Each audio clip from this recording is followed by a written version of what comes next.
Hey everyone, today I will show you how to save photos and videos from Instagram to gallery. And here's how it is done.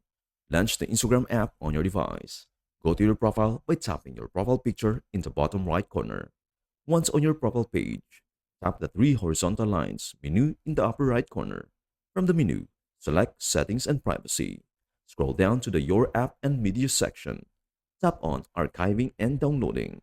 Ensure that the Save Original Photos option is toggled on. With this option enabled, all photos and videos taken using the Instagram camera will be saved directly to your device gallery. Important notes: raw files only.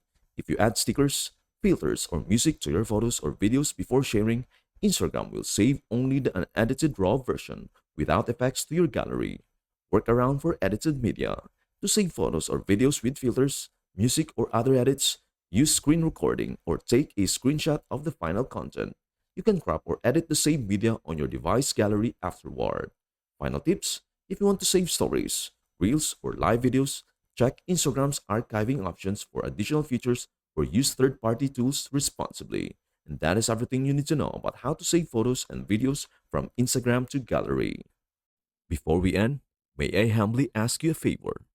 Please do like, share, and subscribe to our channel. This means the world to us. Thank you so much for watching. We hope to see you in our next video.